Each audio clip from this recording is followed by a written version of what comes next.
We Have Ways of Making You Talk presents The Cauldron by Zeno, read by Al Murray. Chapter 7. For Bridgman's platoon, the morning of the third day was a morning of waiting, an interminable morning in which its sections were shuffled around the company's perimeter. They became an isolated pocket of men. To the north of them, the 4th Parachute Brigade launched its expected attack along the axis of the railway to secure the northern arc of the bridgehead. To the south, the borders and divisional troops held out against attacks from the west, and to the southeast, the battered remnants of 4 battalions fought on in a last desperate bid to reach and relieve the 2nd Parachute Battalion, cut off and surrounded at the northern end of the road bridge in Arnhem. Early in the afternoon, Tim, Jordan and Alan looked at their hastily constructed battle map. Immediately to the east and west of the company position, the map showed ominously empty areas. A drive by the Germans from the east along the road from Arnhem to the ferry would slice across the front held by the platoon and completely cut off the 4th Parachute Brigade from the remainder of the division. Jordan and Alan exchanged glances. Something would have to go by the board. It was impossible to hold the company area secure and at the same time be in any position to deny the Heveadorp-Arnhem road to a determined enemy. Alan handed over the western sector, previously held by Ramsden and his platoon, to the Sergeant Major and a scratch group from company headquarters, and moved his own platoon forward and to the east, astride the middle road to Arnhem. Blake and his section were now north of the road, and as they prepared to defend the house they had taken over, they listened to the battle raging beyond the railway line. The firing seemed to be remaining static. It did not, as they had anticipated, diminish and then restart farther to the east as 4th Brigade advanced along their northern route. Blake looked across the road to where he could see Gorman's men at work in the house opposite. Both sections had their Bren guns in the front gardens of the houses they were holding, and their riflemen and Sten gunners in the upstairs rooms and in the roof. Bridgman joined Blake as the sergeant linked 6 Hawkins anti-tank mines to a clothesline, and, satisfied by the progress being made by the 2 forward sections, he moved down the road to where Leyland was preparing the drop end of the tank trap. He watched young Adams as Leyland explained the tactics his section was to use should enemy armour pass the first 2 sections.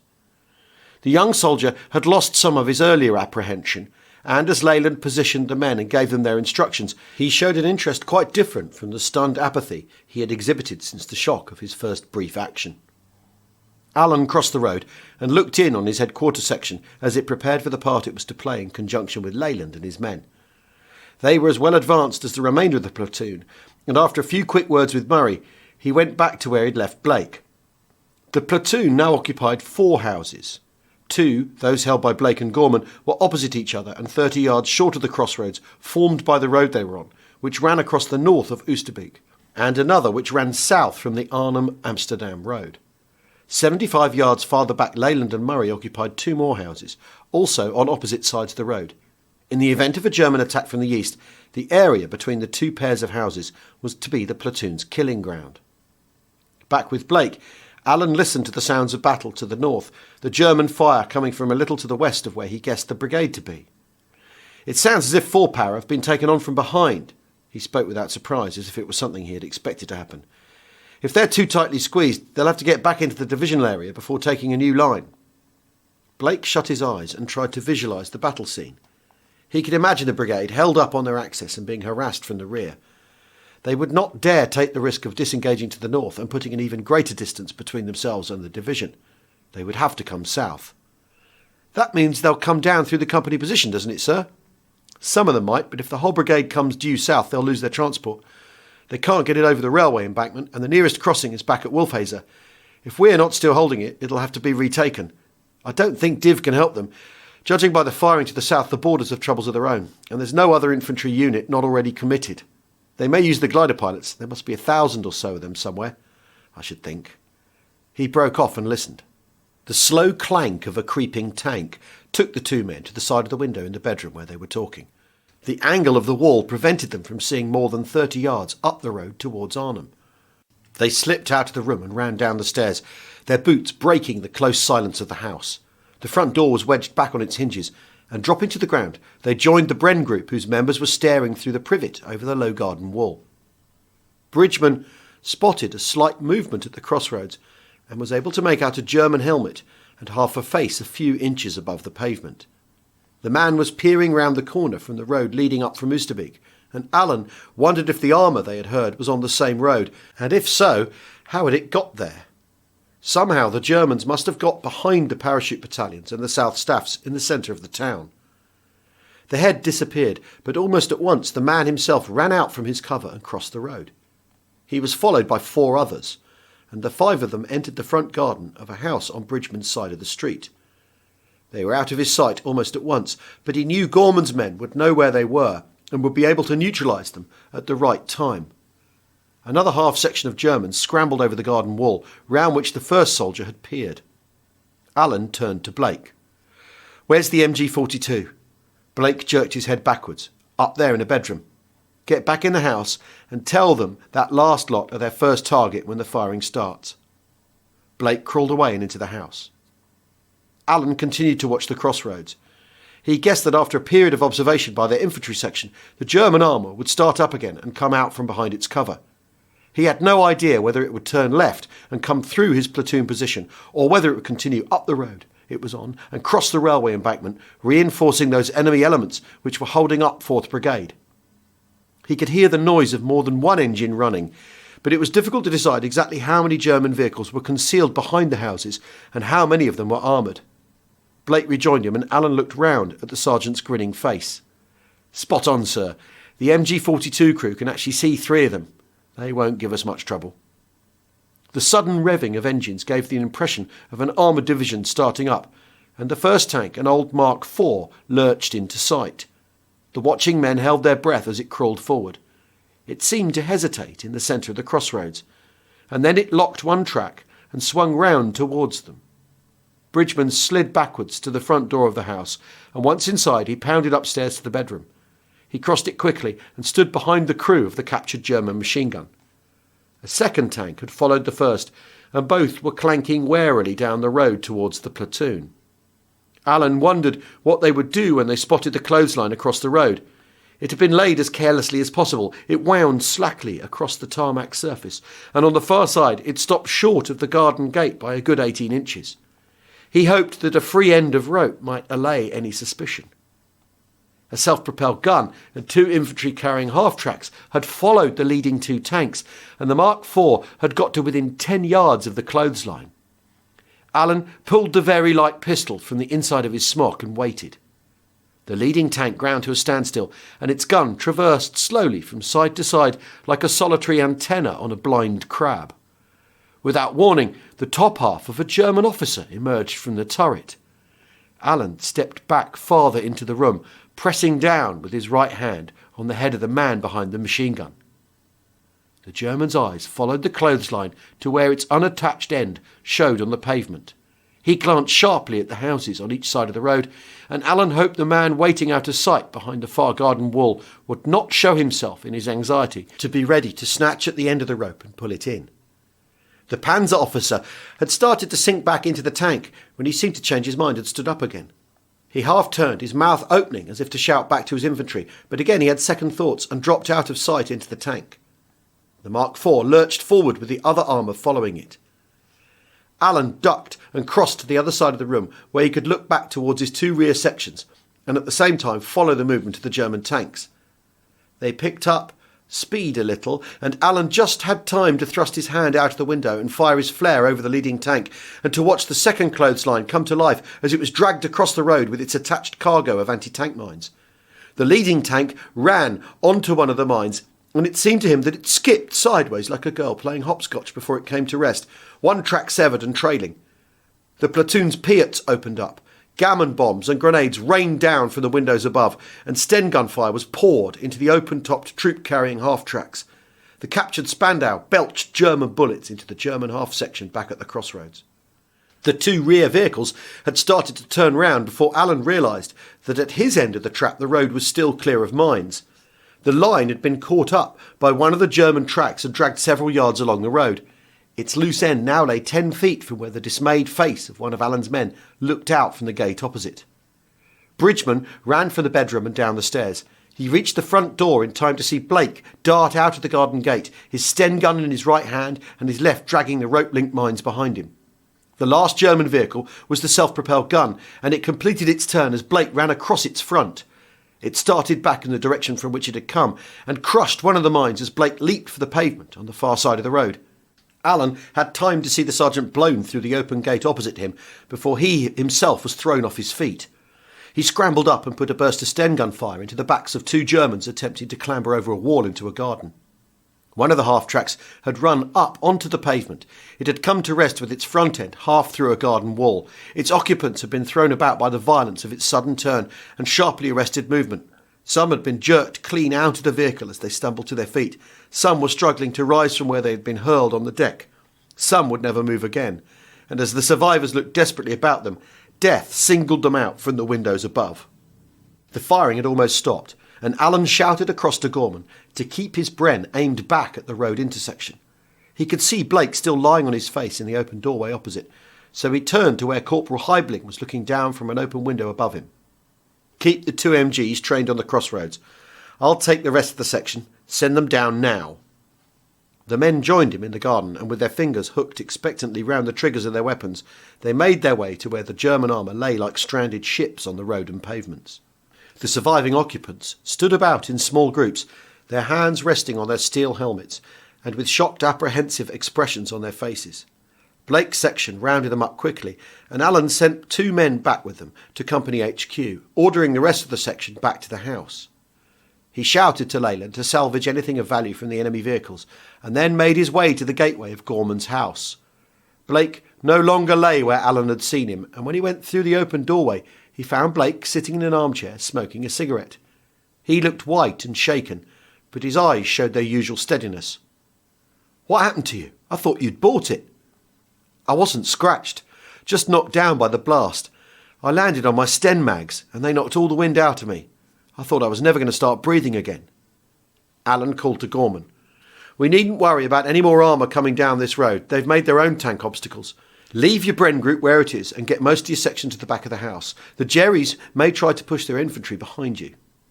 He went back to the open doorway and looked towards where Leyland and his men were at work salvaging ammunition and arms. Alan spotted Leyland on the far side of the road, halfway up the staggered line of wrecked vehicles. He called to attract the sergeant's attention. Leyland turned, his thick-set body looking square and resolute under the bulking smock and equipment. The sling of his Sten was over his left shoulder, adjusted so that the gun fitted comfortably into his hands at waist height. His face bore the calm, determined look of a man busy with a task well within his competence. He raised his chin slightly in recognition of Bridgman's shout. "Clear up as quickly as you can and get back under cover. Watch the back of your house. I don't think they'll come down our side. They won't know where 4th Brigade extends to, but they might just chance it." Leyland waved and shouted to his section to get back into the house with all they had collected. He moved to the open doorway and watched them come past him laden with captured arms and ammunition. Adams was staggering towards the building under a load of 7 or 8 German rifles. Leyland was about to call to him when Corporal Marston shouted to the sweating youngster, his voice irritable. "You can sling that stuffing lot away. We're not starting a museum. There's a Schmeisser and 2 boxes of ammo in that half-track. Get those." He pointed to where the vehicle stood, exactly in the centre of the road where it had been halted. It appeared completely undamaged and looked as if it might drive off at any moment. Adams stood flat-heeled and irresolute, the rifles bundled in front of him, his mouth open and his face pink and sweating. He looked at the other men as they made their way past him. They carried Spandaus, Schmeissers and ammunition, but no rifles. He had thought he was doing well, and had been so busy grabbing the rifles and propping them against the side of a tank so that he could pick them up in one go, that he had not had time to see what the rest of the section were doing. His lips turned down in disappointment. He looked at the rifles in his crooked arms as if he hoped they would disappear. He raised his head and saw Eric Leyland smiling at him from the open doorway. He grinned back, a sickly grin which betrayed his embarrassment, and unconsciously lowered his arm so that the rifles cascaded onto the road. The sudden clatter made him jump, and at once he started to move quickly. He ran back to the half-track and clambered up its side. He threw the 2 boxes of ammunition out onto the road, and he took the Schmeisser from a dead German's hand, looking away from the vacant, drained face of the man they had killed, because he happened to have been born in a country where, in their despair, the people had permitted and even encouraged the rise and rule of a megalomaniac. Adams climbed down, and holding the Schmeisser in his left hand, he looked at the 2 boxes. If he carried both, he couldn't carry the Schmeisser. He tried to come to a decision. He did not want to make a fool of himself again. He looked at the gateway, but Leyland had gone back into the house. Adams suddenly realised that he was the only living man left in the road, and with that realisation came the smell of burnt cordite and hot engines. He looked about him as a man might who was lost in a forest and hoped to see something which would help him to orientate himself. For the first time, he saw the dead Germans as fellow human beings. He had never really thought about the enemy as being like himself, and his new recognition of the obvious filled him with a compassion which made him imagine himself in any one of the dusty, blood-bespattered grey uniforms.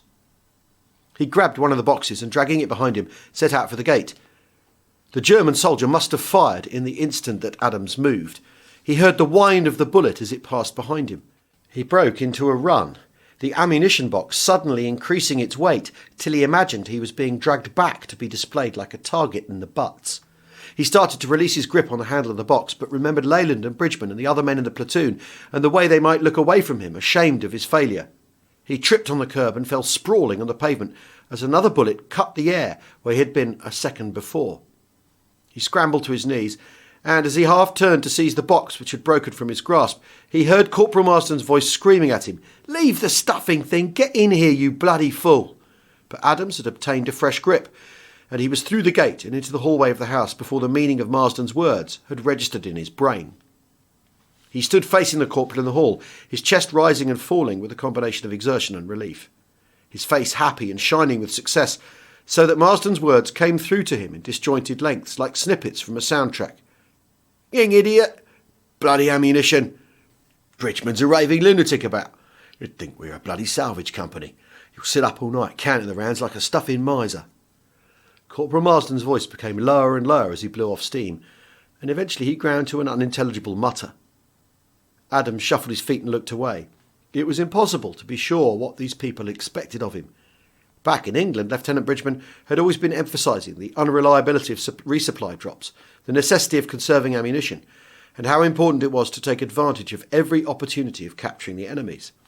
And neither Corporal Marsden nor any of the others had disagreed with the platoon commander then, but now Tom Marsden seemed really angry because Adams had not dropped the box and run for cover at once. Adams had vaguely imagined that he would be praised for what he had done. Instead, he was being slated for an idiot. Corporal Marsden was talking to him again in a voice that was normal and could be understood. "You're meant to be a sniper. At least you got telescopic sights on your rifle. Get up into that roof and see if you can get the bastard who fired at you." Adams climbed wearily up the stairs. He was suddenly very tired, almost exhausted.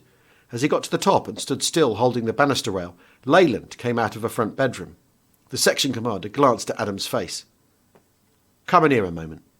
Leyland spoke quietly, and without waiting for a reply he walked back into the bedroom, Adams following him. The sergeant moved over to the position he had left at the window. He didn't look at Adams, but kept his eyes fixed on the farthest point he could see on the road into Arnhem. "Sit down a minute." He waved towards the bed. Adams seated himself and then had to fight to keep upright.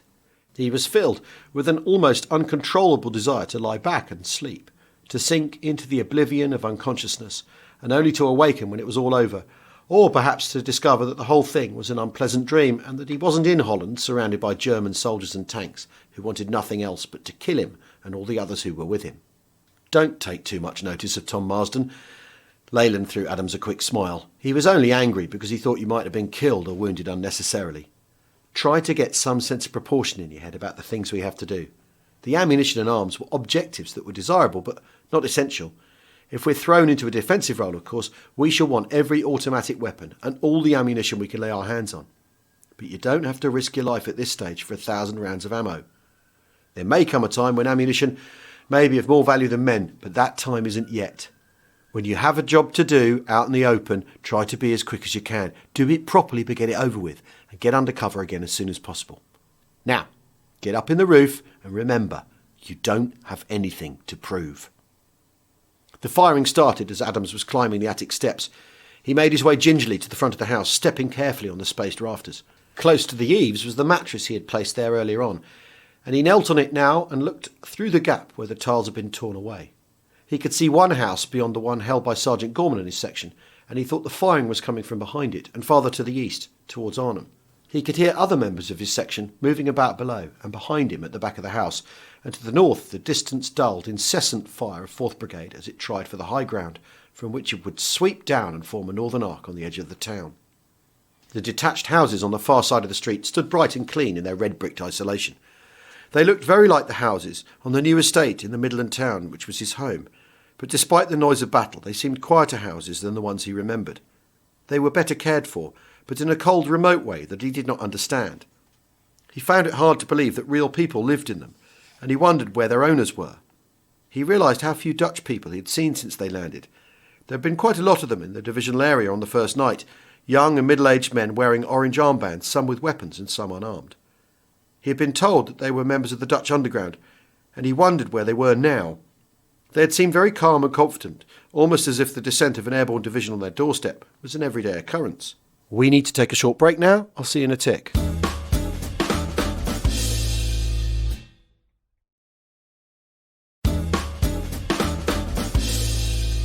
Welcome back to Zeno's The Cauldron. The firing round Gorman's house hotted up, and Adams moved his head a few inches at a time in an attempt to spot some sign of movement, but he could see nothing.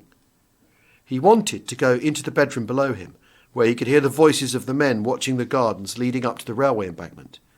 He did not want to stay with them, but only to fortify himself, to draw encouragement from the warmth of their presence.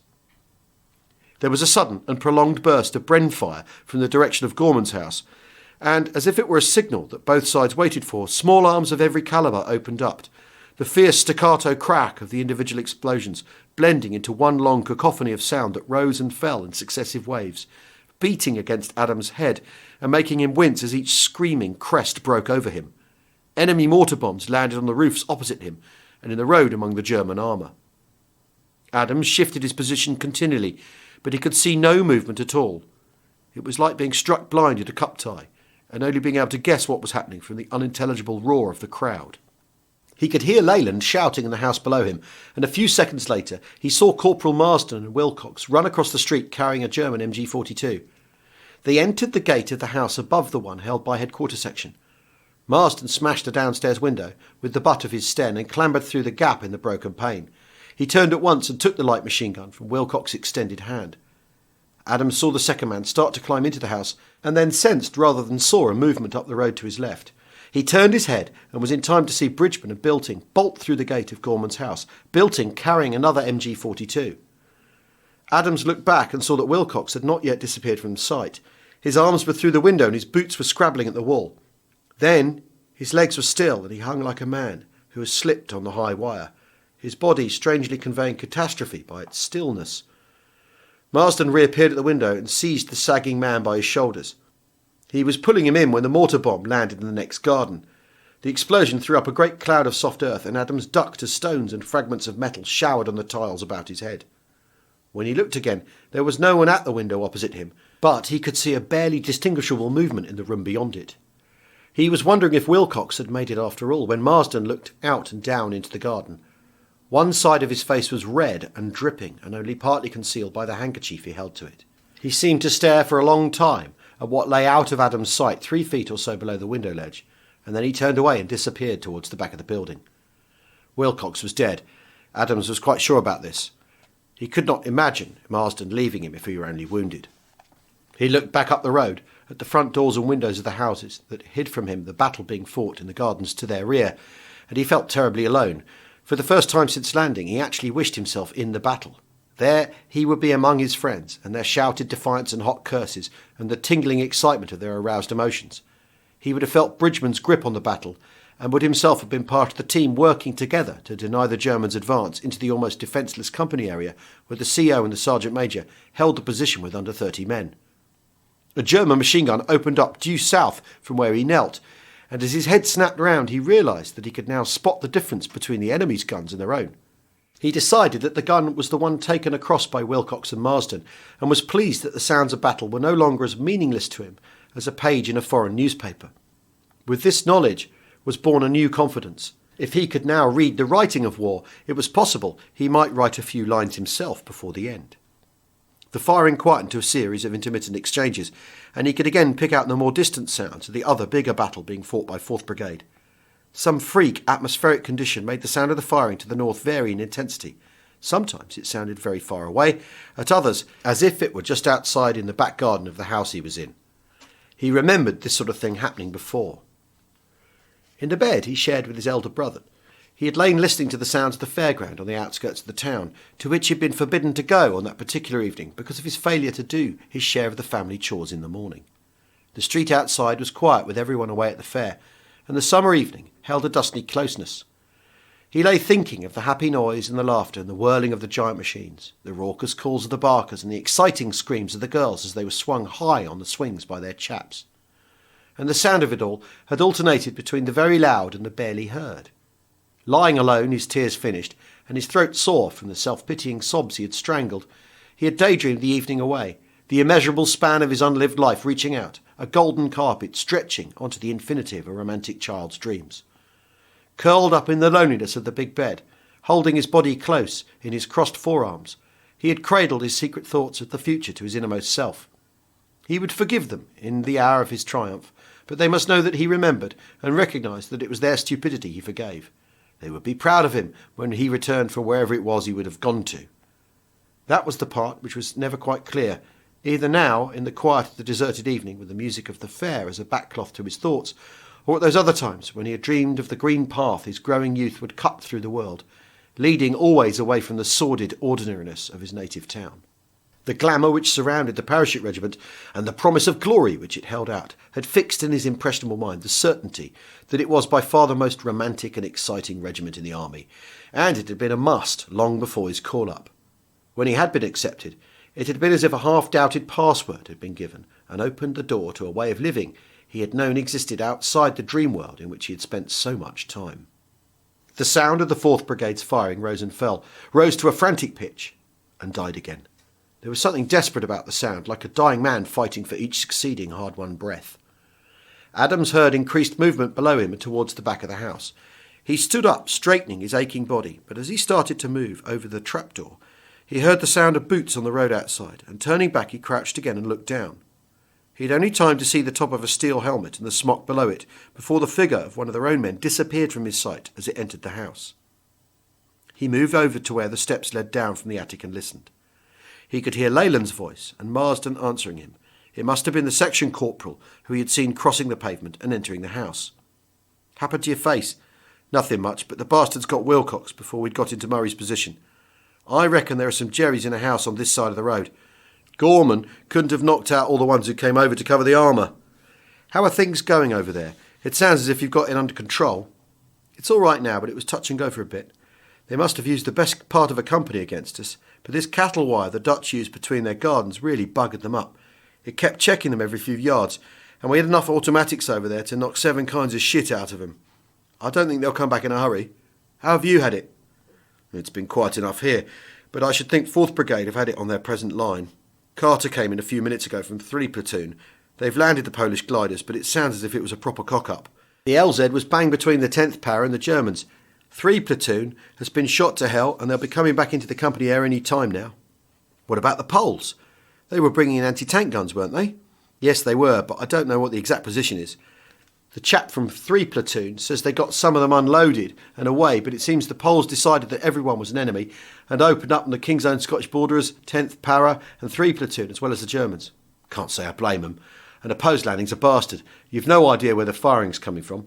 Anyhow, you'd better take over here and keep your eyes skinned for 3 platoon. I'm going to see Bridgman and find out what the next move is." Adams crept back to his place in the eaves. How bad was shot to hell? And what exactly did 4th Brigade have had it on their present line mean? He crouched for a long time on the mattress in the roof without seeing any of the enemy. There seemed to be an incessant coming and going below stairs, and every now and again a familiar figure would dart quickly across the road. He heard 3 platoon arrive in the houses to the west of where he knelt, and he heard them move out again through the gardens south of the railway embankment. He guessed they were returning to the company positions and wondered how many of them had failed to come back, but instead lay somewhere to the north, on or near the Polish landing zone, their dead faces pressed into the Dutch soil or staring with unseeing eyes at the Dutch sky. For Adams the afternoon drew to its close amid bewildering and unexplained movement which he could hear but only rarely see. Halfway through the short evening he was called down from his post and joined the remainder of his section as they came together in the hall. Leyland gave them their orders. "The other 2 platoons are back in the company area and in their original positions. We are to join them and take over the sector we held before. The 4th Brigade, including the KOSBs, are coming down inside the Div perimeter. God knows how or when they'll arrive, so for Christ's sake, make certain you don't fire on them in mistake for the Boche. The 4th have had a hell of a pasting, and they're having trouble in disengaging. We can look for them at any time from now. We're going back by sections. Sergeant Blake's first, then Sergeant Gorman's, then ourselves, and Platoon HQ last. From the door and lower windows, they watched the advanced 2 sections fall back, covered by headquarters section from the far side of the road.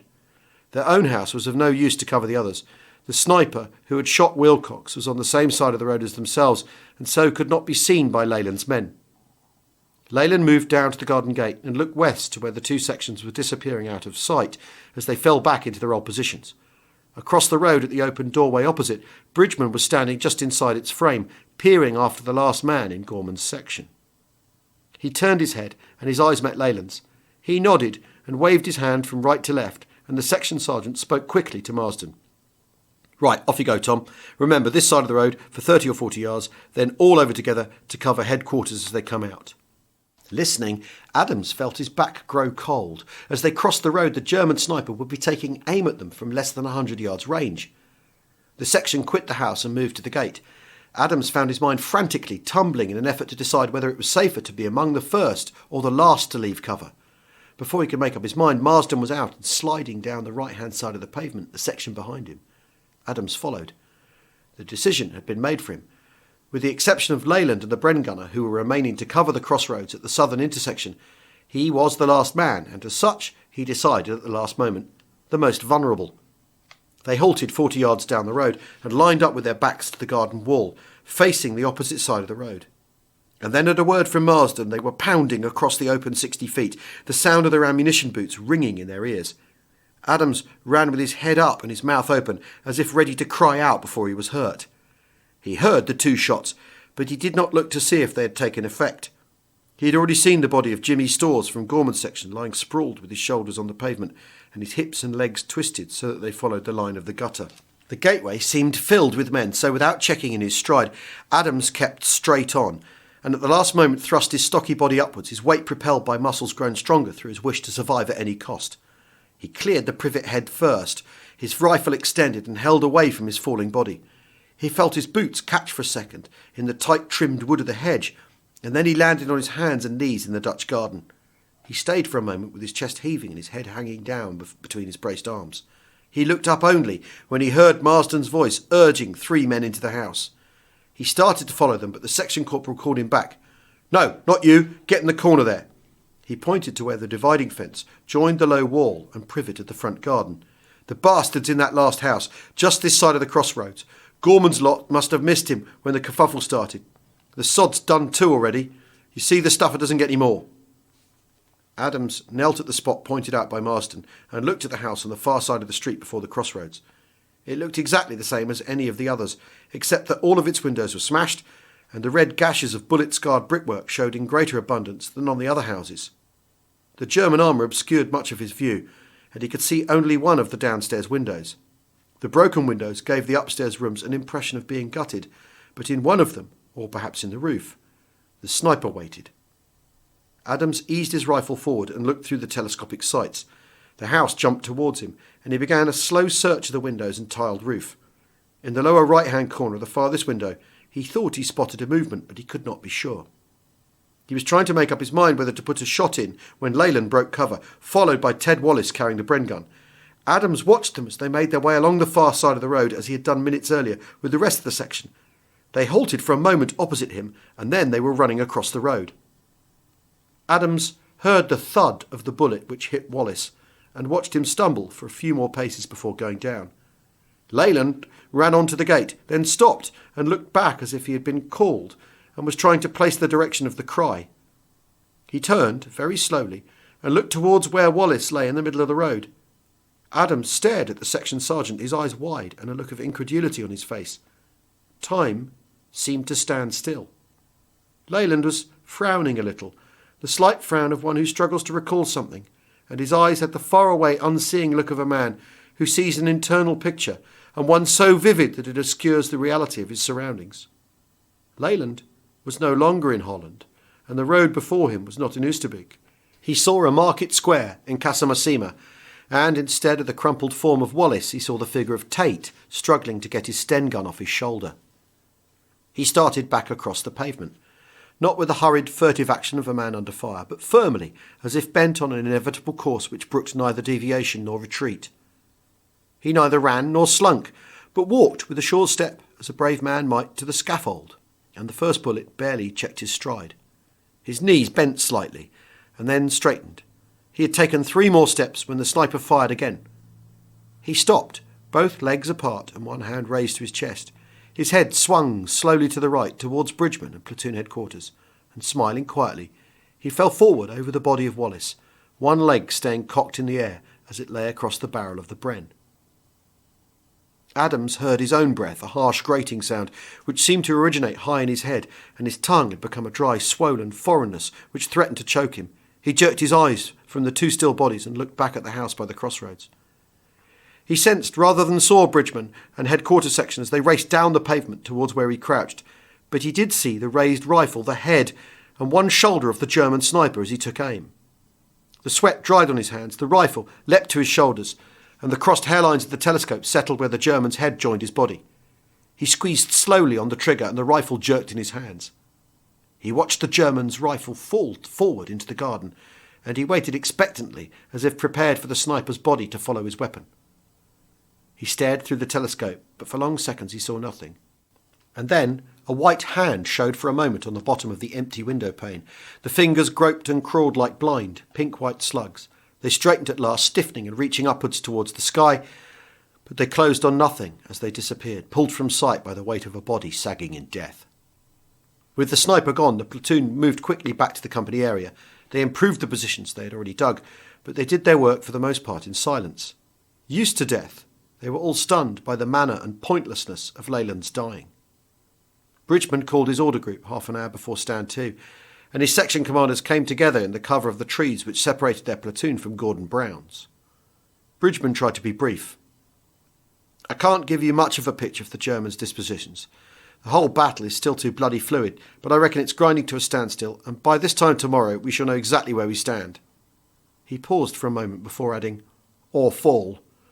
What's left of the King's Own Scottish borderers will be coming back at any time now, and will be taking up a position to our right in the houses along the road we've just left.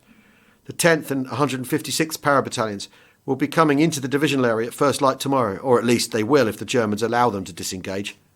I can't be sure, but I imagine the General will give them a fresh line and orders to get to the bridge at all cost. I believe the whole 3 battalions are down to about half strength. Blake broke in, his voice a little higher than usual, carrying a note that one who was ignorant of the sergeant's qualities might have thought slightly hysterical. Bridgman knew the higher pitch denoted only urgency.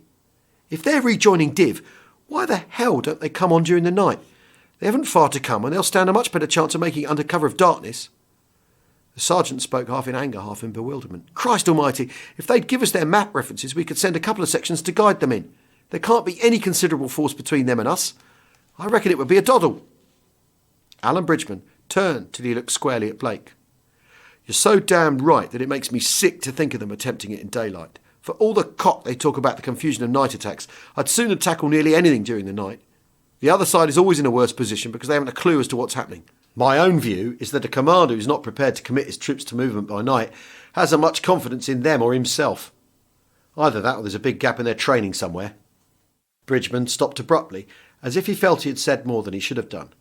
He swallowed once or twice before continuing, and his section commanders knew that it was rage he was forcing down, and no other emotion.